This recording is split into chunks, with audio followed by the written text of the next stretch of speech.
Hey everyone, Nova here, and today we are taking a break from gameplay to get into some more theory and discussion for Cyberpunk 2077. From the video title, you can guess what we're talking about: the number one girl that Cyberpunk fans like to simp over, the top waifu, the number one braindance editor, Judy Alvarez. Judy has become a fan favorite, mostly for reasons that involve thirst quenching, but today I want to speculate on what exactly Judy's role will be in the game.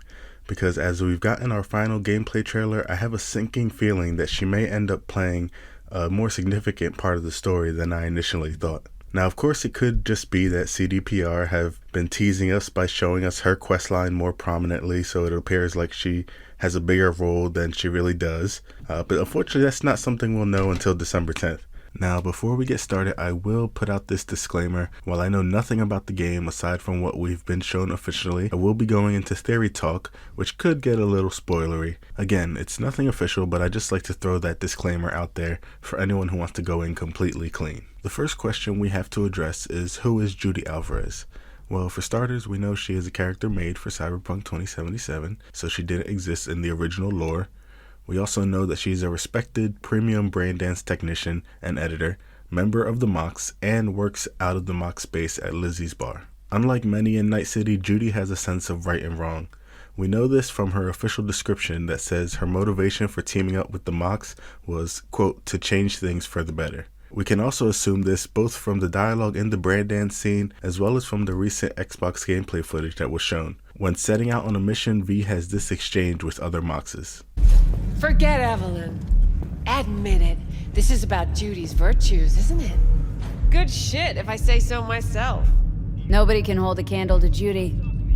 Cuts virtues like they were diamonds. Damn straight. Now, from two recent clips of gameplay footage, we know that there's more to Judy than meets the eye. During the mission Automatic Love, Johnny and V have this exchange. What have I missed this time? Enlighten me. Braindance chick is hiding something. No coincidence we already saw two tiger claws. They must control the building. You think Judy's lying? Why? Little something called intuition, V. Ever heard of it? Oh, so what you meant to say was you're full of shit. Got it. From this, we gather that Johnny is suspicious of Judy, or at least that she isn't being completely transparent. We also learn that she has some kind of connection or history with the Tiger Claws. Just for a quick refresher, the Tiger Claws in 2077 are one of Night City's biggest gangs with over 5,000 members. They employ methods of Asian crime syndicates such as the Yakuza or the Triads, and their primary goal is to maintain control over their own territory and occasionally annex other gangs' businesses. From the Gangs of Night City trailer, we also know that they operate in Watson and Westbrook, as well as historically being based in Japantown. They used to sell sex and black market tech as well. Personally, if I had to guess, I'd say the Tiger Claws either killed someone close to her, a family member or her entire family, or a past lover. That, or she's using V to go after the Tiger Claws for some reason or another. Perhaps they went after a close friend or have been terrorizing working girls, as we know the Mox originated as a place to fight for working girls. Given that the Lizzie's bar and the Mox are located in Watson and the Tiger Claws' history in selling sex, I think it's easy to imagine that a conflict will arise between the two factions, and maybe Judy takes it upon herself to seek a solution after V proves himself to be reliable.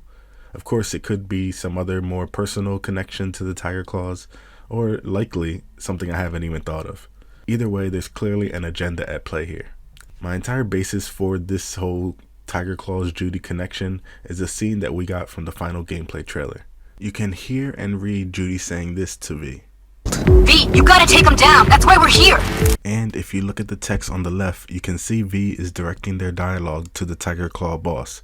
As you can see from the dialogue options, there are a few different ways you can handle the situation. Now, if whether you complete the deal or not affects your romance status with Judy, I imagine there are going to be a lot of dead Tiger Claw bosses across the various playthroughs around the world. And that's what we've gotten so far, or at least as far as my speculation goes. Whether this is just an overarching side story or there's more to it, we know that Judy is involved with at least one of the major gangs in Night City, and depending on your choices, could have a huge impact on how things play out. Another interesting tidbit that made me think there's more to Judy than just a pretty face was this shot here. In it, we can see who I assume is Judy staring out at the Night City skyline and Johnny leaning against the wall. Obviously, Judy doesn't see Johnny, but it's a shot that certainly makes you feel like your involvement with her will be more than just how quickly you can bed her, and that there might be something bigger at play for her. It also makes me wonder how often Johnny will have input on the people V involves themselves with, as he seemed to have a very strong opinion of Judy. Unfortunately, we won't be able to know any of these answers, whether we were right or wrong, until December 10th, so hang in there, guys. So what are your thoughts? Will you be romancing Judy? Do you think there's more to her than meets the eye? Leave your comments down below, and if you enjoyed the video, consider hitting the like button and subscribing for more gaming content. Until next time, see you guys later.